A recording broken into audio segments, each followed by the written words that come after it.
anyone's missed out on anything. Yeah, Twitch chat is great. So we are starting Eichenwalde, actually, is our first map in this best of 3 series, so a treat for you guys. I've only gotten to cast it one time, and that was yesterday. So happy to be back here now for this great match, Tornado.ROX versus Ninjas in Pyjamas. Ninjas in Pyjamas, probably the favorite team to win the tournament today. If FaZe also makes it to the finals, that'll be a great match. But Pretz, now Roxkis, Tornado, doing a great job so far. Let's see if they can give Ninjas in Pyjamas a run for their money. Zappis, once again, is using the Hanzo that he was basically using absolutely everywhere yesterday, and to good effect so far.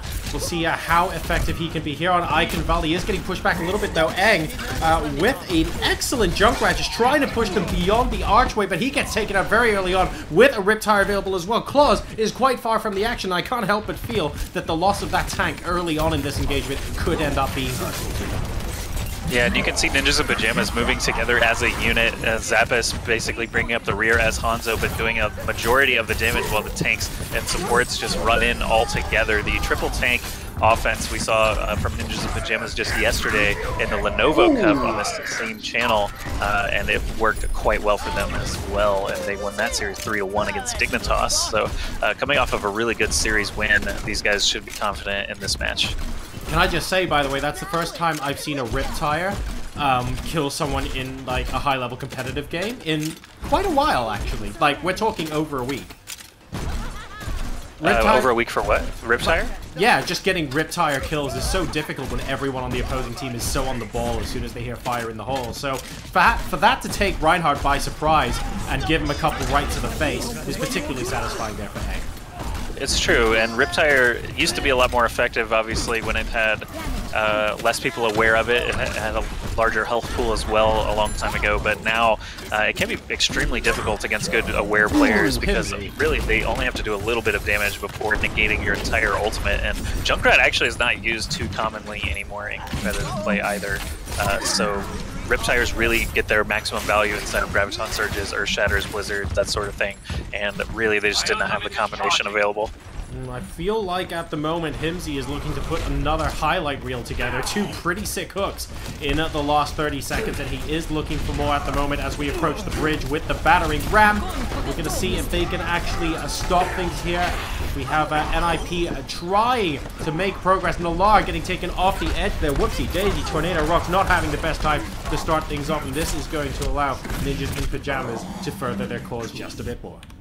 Yeah, they're doing a great job still, just chugging along. You can see Mistakes leaping to his death there to rejoin his team for this last stretch, but there is plenty of time still on the clock. This is not stopwatch. I must remind you, time bank is in effect, so the faster they finish, the better their odds overall of winning the match. But so far, Tornado.ROX have not really been able to put up a solid defense yet. This could be an opportunity with Res and Sound Barrier available. Dragon Strike's going to open things up, though, with a Sound Barrier on the side of the offense, as well as a kill on Claws. Ninjas in Pyjamas already starting out well. Lightning looking for the opportunity here, not going to be able to use his ultimate. He gets taken out by a nano-boosted Reinhardt, and Fraggy, once again, we saw him against Dignitas yesterday, absolutely tear him apart with that nano boost. Canel and Fraggy just working incredibly well together as they move into the castle phase, and Tornado.ROX is getting pushed right back. Ninjas in Pyjamas doing what they've been practicing non-stop, so even if the strategy turns out to be, you know, maybe if in the meta something ends up being better than this in due course, the fact is they practice this so much, it's just such a well-oiled machine.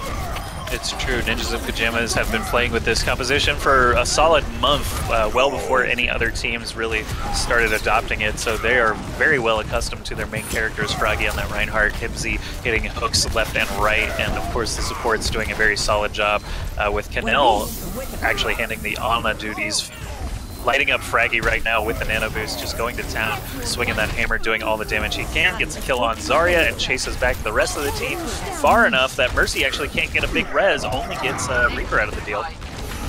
Finally, Ana goes down there. Canel was just getting that charge up so quickly on that ultimate. So Ana, guys, not exactly the most mobile hero, but just able to do so much in terms of getting her teammates into the fight and keeping them alive. Right now, though, we have Tornado.ROX with a little bit of a lifeline.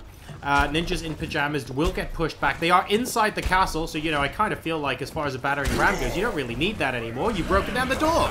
But apparently you do. And wait! Joshy, I've just noticed something. The animation when you break down the door breaks down. Well, the door's back there. Who repaired that? There's an iron gate that actually slides down after the wooden door is broken on the outside. Then iron gate slams down after the payload moves inside. But there is a Dragon Strike coming out now. Zappa's getting a lot of value out of that as 3 members of the defense fall. Only McCree really left in the back as Mafu's kind of 1v1 dueling him. Roadhog runs up to the spawn doors trying to block anyone from coming out. They may be able to actually contest this if Reinhardt can get in play fast enough. They do contest. Earthshatter immediately flattens the Zarya, so looks like Himsy with the whole hog will be doing a bulk of the damage while Fraggy catching a nano boost cleans up the other side. Big res coming into play, but will it be enough to actually contest? It doesn't look like it. Lightning coming in with the Death Blossom still gets flopped, and that is it. Ninjas in Pyjamas had a great time and have lots of time to spare. It looks like Lightning taking his own advice there and dying, unfortunately, as we do finish round 1. Ninjas in Pyjamas will be able to get back on the scoreboard very comfortably. 2 minutes and 32 seconds remaining on their time bank. And now the question remains, is Tornado.ROX going to be able to match Ninjas in Pyjamas? They did well just now. Mistakes defeated error. But they're going to have to go one better here to defeat a nano-boosted Fraggy. It does feel like, once again, it might end up being his show. I'm just trying to get clarification now from ROX Tornado.ROX, excuse me, about Lightning. Lightning apparently is not the person we know and love as Buhor Padua, who was a great Genji and Zarya player. It's actually another player named Lightning. So I asked if it was just a sub or if Buho's off the team and have not gotten an answer yet. So maybe they'll enlighten us. So I'm taking a look at where the Iron Gate is, just to let you guys know. Because it's not exactly the kind of thing that when you're playing the map, you turn around and look for the gate coming down. The reason I was confused is because if you actually take a look at the map textures, the Iron Gate basically somehow magically descends from inside the stone itself. It occupies the very same spot the wooden gate did, so it's not in front of... or it's off to one side of it. So that's my detective skills done for the day. Let's be done. Yeah, that's true. They do take the same space. It is a very odd castle design, and you wonder why they don't just use the Iron Gate. It's German efficiency, Joshy. Why would you waste space when you don't have to? It's inefficient because they could just have an Iron Gate that blocks battering rams instead. That's really true. I mean, what's the point of... Why have they got like it? I think... the cost of lowering the gate just got too high. They fell on hard economic times. They had to put in the IKEA gate instead, you know? That obviously comes with some slight setbacks in terms of performance. So this hold from Ninjas in Pyjamas should be pretty impressive. Himsy already getting a hook kill onto Claws with some help from Fraggy. So really good start already is going to set the attacking team back about 15 seconds. Himsy whiffs the second hook, unfortunately not able to grab Nalar there. And Nalar actually counters by grabbing Mafu, but that is not going to secure a kill for them. At the moment, Lightning, by the way, is playing... basically what Zappis played last time around. He's trying his best on Hanzo to see if he can get the damage done here. Fraggy and Mafu, though, appear to be stealing the Heimlight at the moment, and no one is able to kill the Reinhardt. Once again, the team rallying around Fraggy, I have to say, has been particularly impressive. Mafu getting those shields just right. Canel constantly healing him up, waiting in the wings with Nano Boost to allow him to go on those tears and rampages. And Fraggy, when he doesn't do that, he's very good at being aware of where his team is too, because he's shielding them at the right times, knows when to move on in, and oh my god. Oh god. So there is a lone Zarya on the point right now. Aang is trying to do... I'm not quite sure what, as it's not going to last very long. His whole team did wipe at the bridge, but you got to notice that the attacking team, Tornado.ROX, is actually copying Ninjas in Pyjamas' attacking composition. They must be thinking, well, it worked for them, it can work for us too, but they're not nearly as practiced on this composition as Ninjas in Pyjamas, so I don't know, imitation might not always be the best strategy here. No, it's definitely flattery, but will it actually win them this game? Here comes Fraggy with the Nano Boost. He's coming in looking for those kills, trying to hunt down in the backline, and gets absolutely put to sleep. A beautiful move there from Mistakes, completely negating Reinhardt and taking him out of the fight. And roses are red, violets are blue. Here comes Lightning. Oh, he gets no. I'll kill you? Is that what you're going to end it with? Well, no, it was roses are red, violets are blue, Ryuga Waga taking Boku out. Oh, right. Unfortunately, didn't quite work out for him. And Himsy is still just getting hook after hook on these giant tanks. This is not working out when Nalar is basically not able to match up on Roadhog, and that is actually a driving factor here, is it basically just secures a kill anytime Himsy is able to snag somebody. This is, I mean, if you take a look at the variation between how each team has approached this, Claus right now, it feels like he moves from his team a little bit more often than Fraggy does. And Fraggy has a very good job of just staying with the team, allowing Ana to constantly move in with him. Nano Boost is down on him, but he's up to 40 hit points. What is he realistically going to do? He's swiping away. He's looking for that damage. He does manage to take out Himsy, though, and that's pretty big because he got a double earlier on. But now Fraggy is the one absolutely owning it up. Yeah, that nano boost did not really pay off at first.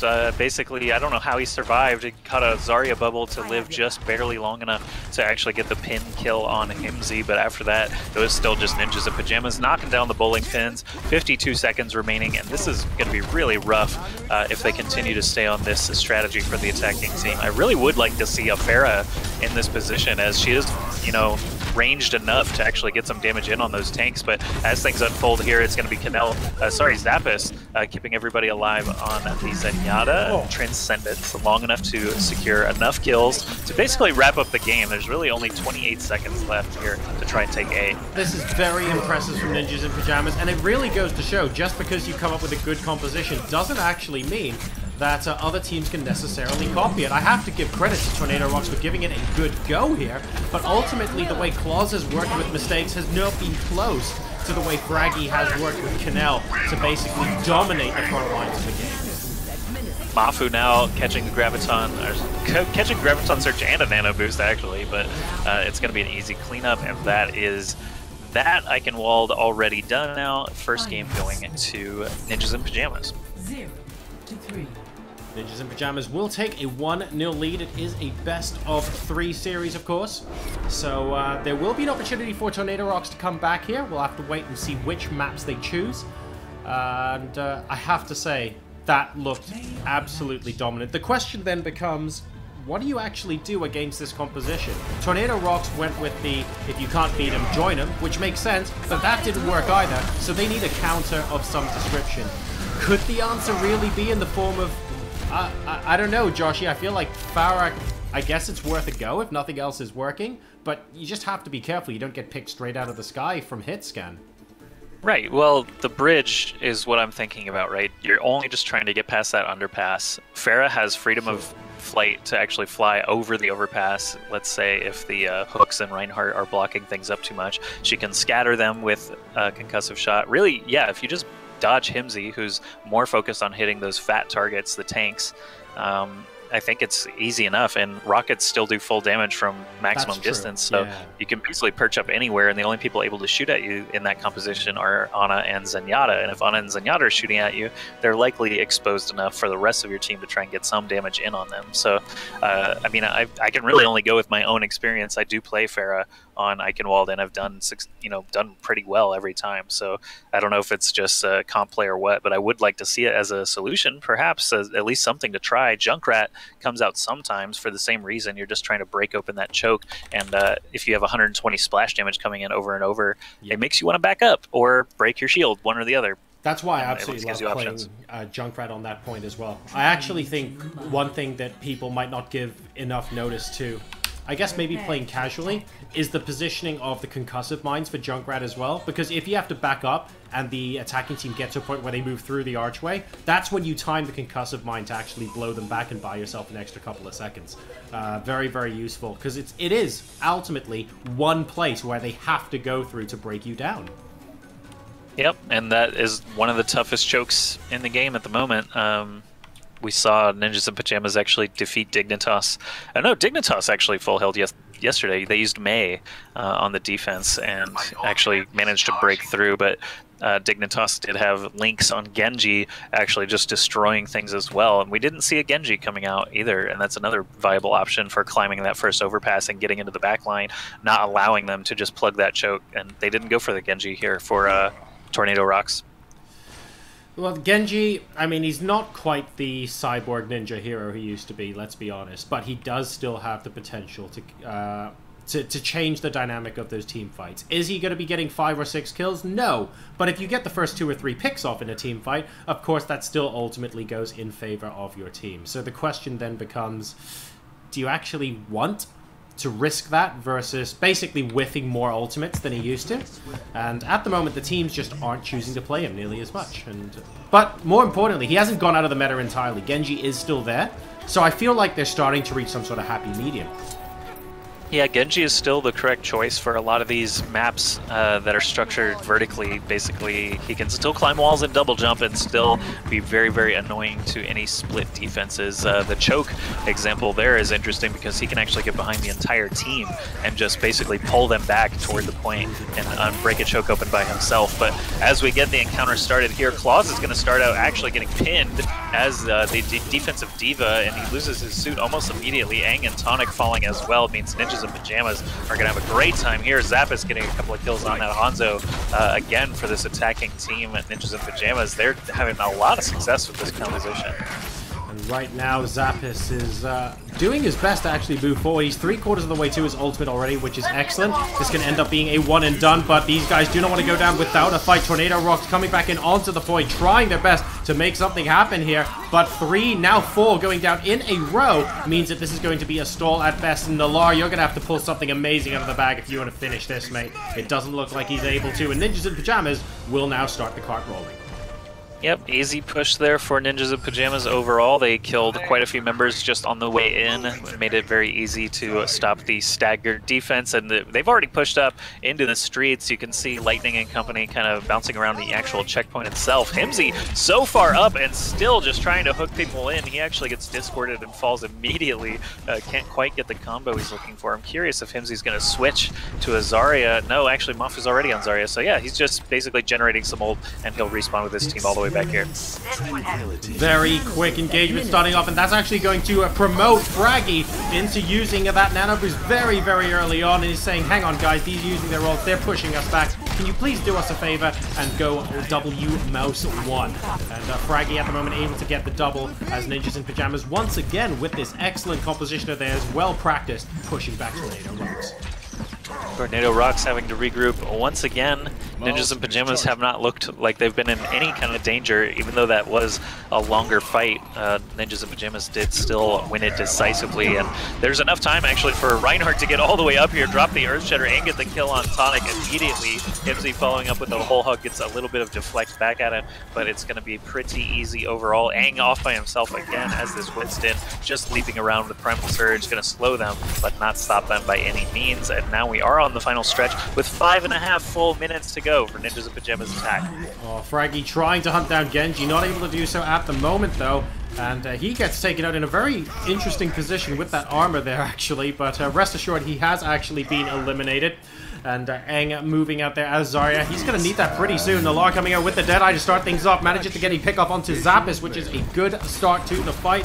Fraggy, though, he's back with the action. And bear in mind, we have actually got the ultimate available. Here we go. Graviton Surge into Fraggy. Somebody nerf this because Ninjas in Pyjamas, once again, are steamrolling.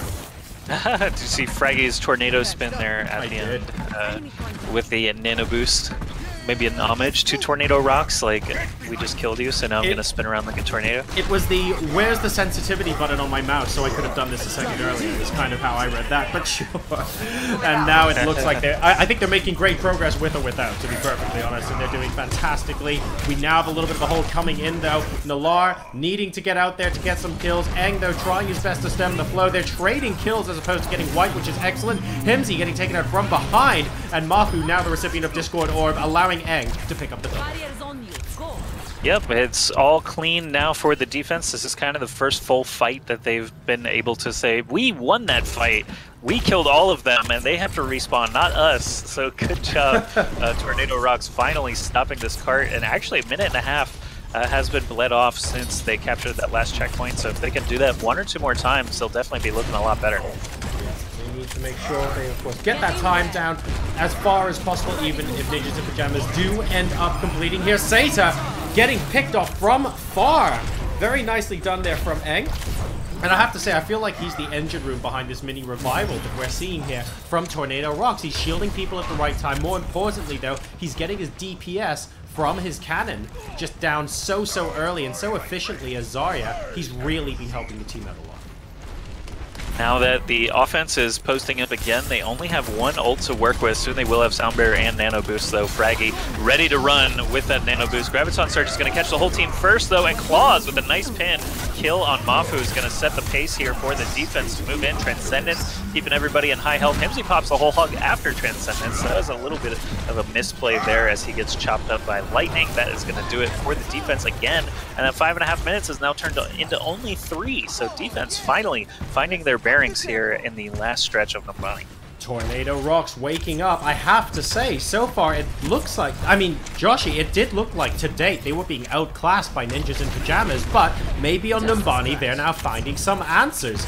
They're doing a very good job of holding this last dog leg. They're able to bleed so much time out. If they win another team fight here, Ninjas in Pyjamas are going to be the ones looking to potentially swap things up and come up with some different answers. We're now starting off with Zappis using Transcendence. They at least, though, get the first 2 kills, and that's going to be so important. And oh no, that Sound Barrier basically brings everybody into the middle of a Graviton Surge. The Sound Barrier actually allowed the defense to stay alive long enough for Genji to pop his sword, but the fact that the entire team died in the Graviton Surge meant that essentially that was all for nothing, and they used the Graviton Surge and the Dragon Blade to no effect. So Ninjas in Pyjamas have to be happy about that little bit of staggering ults just to stay alive. Fraggy catching a Nano Boost for like the 100th time, charging and killing Mistake right as Transcendence ends. Too bad for the defense. Good timing there for that pin. Himsy's whole hog is going to destroy Claw's chances of contesting the card. Lightning still in there as Genji hopping around trying to get some dash resets, but ultimately he's going to fall to Fraggy's hammer.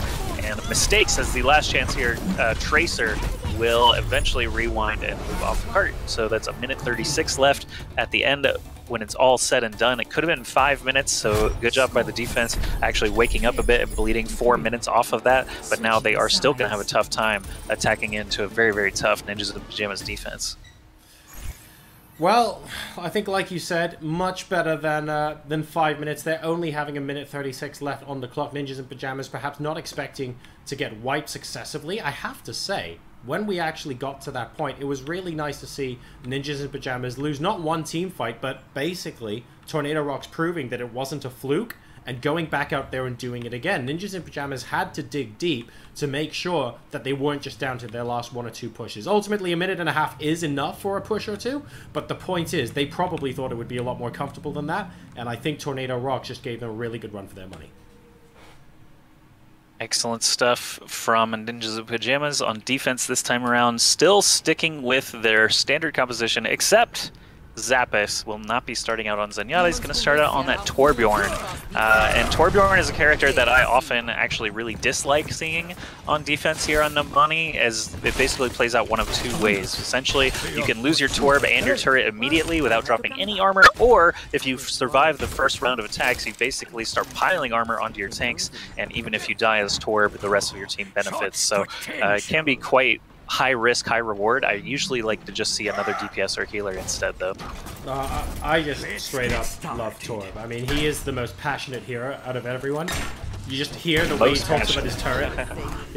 Such potential. I like Torb's sound bites when the turret dies the best, though. My turret, my baby, my baby. Oh, I mean, there is no greater passionate hero than Torb in this game, I think. Maybe not, actually. That's a fair point for the Swedish Passion inventor, doesn't get you kills, though.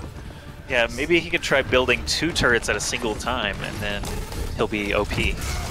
Oh, that would be great. If you could just build up enough. Hang on a second, Mistake trying to come around the back with D.Va, getting picked up very early on. Winston going to be joining him, but Aang kind of trickling in as opposed to coming in with the other tank at the same time. And that's actually going to give Ninjas in Pyjamas here the first 2 kills, and Zappis is alive, and he's producing armor. That's working out for Ninjas in Pyjamas. They are solid enough of a squad that I would expect them to be able to repel at least 1 attack, and the fact that Torb is there as part of the game plan means that armor can start flowing. Looks like he hasn't really secured a lot yet, but he did give Ana the first one, which is a high value target here for the Ninjas in Pyjamas defense. defense. And as the attackers move back in, they do have mistakes on D.Va, flying out to one side, dealing with the Torb turret. Of course, Torb himself is going to pop Molten Core right in her face, and everything else is going to go the way of Ninjas in Pyjamas to get us started. Himsy with a nice kill on Aang.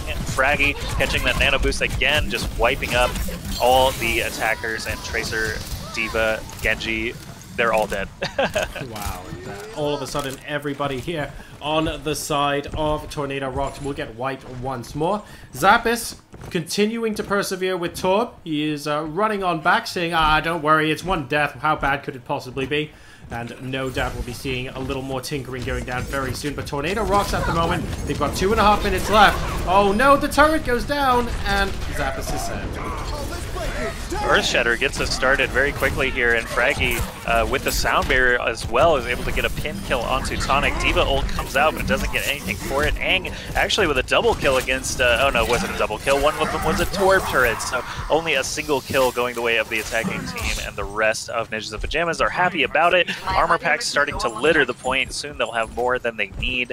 Turret getting replaced again into this cubby is another good spot, as attackers really don't know where it is or how to deal with it until they're already on the point. It's the biggest, basically the biggest problem with the turret is finding out where it is in the first place. Turrets are relatively easy to deal with if no one else is shooting at you and you know exactly where it is. But right now, lots of people are shooting at you, and we are playing guess where the turret is. Molten Core now popping down. Unfortunately, he's nowhere close to his turret, but it doesn't even matter. He's going to go ahead and pick up the double. It looks like he might be able to get a triple as well. Yes, he does. And Zappis at the moment making the difference here. Torb, best hero. Torb is actually doing a significant amount of work. I want to point out that Froggy got another nice pin and chased down Lucio all the way to the cliff out here, and actually hit him with his last hammer shot so that Lucio's body went flying out into the Serengeti there, or the plains, whatever it is, the savannah. Claws getting shot now as Roadhog. They know where that Torb turret is, but will it help them out? They're actually coming in here piecemeal because there's very little time left. Sound Barrier actually only hits 2 members of the attacking team. Definitely not one of the best Sound Barriers ever. Graviton Surge for the defense is actually going to catch a few people. Earthshatter whiffs, D.Va ult whiffs. No, D.Va ult actually finds Cena in the back closet. I really thought that was going to get nothing done, but the attacking team finally has the majority now with that D.Va kill. I was a little bit surprised there because I did actually think the D.Va ult just went way too far and into the room it wasn't going to do much damage, but you're right, that pick off there from the stakes will actually allow them to secure this objective, and with 20 seconds left, there's a lifeline for Tornado.ROX. They're not out of this yet. On the defense, do we have any switches? Yes, Zappis off the Torb. That's a good decision. Torb is a lot better on those fixed positions than he is out in the world. It can just be really tough to get a nice entrenched position with your team, able to support it. But when you're defending just 1 point, it's a lot easier to do so. So Zappis making the switch to Zenyatta will finish off their triple support, triple tank composition that they know and love. The attacking team is still sticking with pretty much the same squad. Nalar going to get picked off very, very quickly there. Lightning trying to get what he can in the back line. He's actually all the way behind the payload now, but being chased by Reinhardt and Zarya cannot be good for his health. No, and luckily Nano Boost actually bleeds off just enough that Lightning will be able to get away. Fraggy was making some good ground just for a moment there, and everybody is basically getting trapped into spawn. Super awkward position right now for Tornado.ROX to be in. But they're going to have to break out of this, and it looks like they got, wow, all of them collapsing at once, and here comes the Earthshatter picking up the supports, not able to get the kills, though, both of them at such low health, and he gets taken out. That's going to mean that this could end up being advantage Tornado.ROX.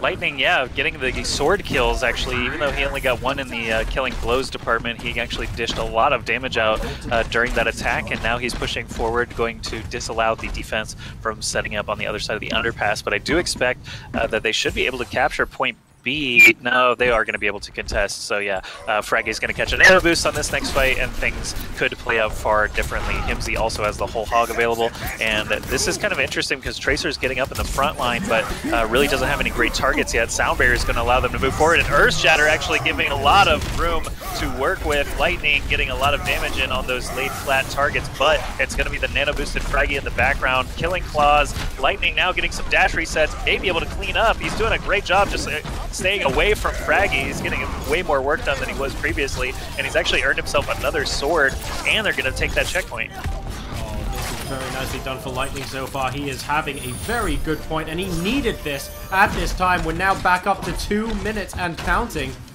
Is there a way through for Tornado.ROX? Can they actually make this happen and turn the tide against Ninjas in Pyjamas here on Numbani? It all comes down to this very point. With the defense set so far back, it's actually really rough for them. They're going to have to try to engage at an awkward spot, and Lightning has his Dragon Blade available. We've got Pulse Bomb, Transcendence available as well. Graviton Surge comes out on the side of the defense, and they get a kill onto Nalar very quickly. Lightning also falls, so that is going to definitely stall their push now. Losing their 2 damage dealers like that is really only supports and claws trying to clean things up, so they will need to just either back out of there or die. Either one is acceptable, as they'll be able to rejoin their team. Well, Claws taking the latter route by the looks of things, and everybody getting pushed back now on the part of Tornado.ROX. And at the moment, things are looking just fine indeed. Zap is going to go ahead in the back line, continuing to provide those orbs to everyone who is a willing participant. Canel continuing to try and work up the lovely Fraggy Bomb. She's been basically preparing for most of the game. And we have the Earthshatter coming on through. Eng, though, not able to actually get purchased with his ultimate. He gets taken out by Himsy very early on in this engagement. I've got Lightning in my view now, still with Dragon Blade available, but the fact is he keeps losing his tanks. He never has a good opportunity to go up and over or to just dash into the back line. So as he gets focused down after the tanks, he really just has to wait and wait and wait. And suddenly there's only 35 seconds left on the clock to try and finish the point here. Otherwise, Ninjas in Pyjamas will take this game as well. To make something happen right now. Lightning is looking to come on in from above, but don't forget he'll only have 6 seconds to do it. Let's see if he can be the difference maker there, and the rest of Ninjas in Pyjamas will be able to pop on through as well. Here comes Transcendence coming on through Himsy with the whole hog moving in the back line, manages to pick off Claws to start things off. He gets booted into next week as things currently stand. Lightning still with his ultimate available. Here we go. The sword is out. Can he get the kills he's looking for? No. He gets taken out straight away, and Fraggy now is on a rampage. I think Ninjas in Pyjamas have done this. Ninjas in Pyjamas, that's 2 games in a row, so that will take the series as well. Eichenwalde and now Numbani both going their way, so everything coming up. Ninjas in Pyjamas, Tornado.ROX will fall to the lower bracket. I'm just going to refresh our second phase bracket now and see what is going on. The team is actually playing against RS Poobs, or Paubs. I'm not exactly sure how to pronounce that, but they are in the other semifinal now. We're down to only 8 teams. The lower bracket playing out their lower round 3 at the moment. Might go ahead and there we go. Fraggy with a play of the game. We're totally not used to seeing that at all, guys. I promise. Absolutely Weird. Well, there's no Mercy Reses coming back to bite them this time. That's true, actually. It was Fraggy or Mercy, but it does look like we might end up being on course, like you said, Joshy, for a FaZe versus Ninjas in Pyjamas winners bracket final, which would be really quite something. In the lower bracket, we have SK Light versus Cruiser and JT versus NDG. Let's take a look at what their ranks are. So NDG and JT looks like they're going to be a close match. It's rank 29 versus rank 31. And SK Light, I have to say, have done a reasonably good job. They're ranked 132nd in Europe, and they're playing Cruiser, who are just squeezing their way inside the top 20. So not bad at all, guys. We're going to be grabbing another match for you in just a bit. I think we're going to go to a short break, and when we come back, we will have the next match. So stay tuned, and don't go anywhere.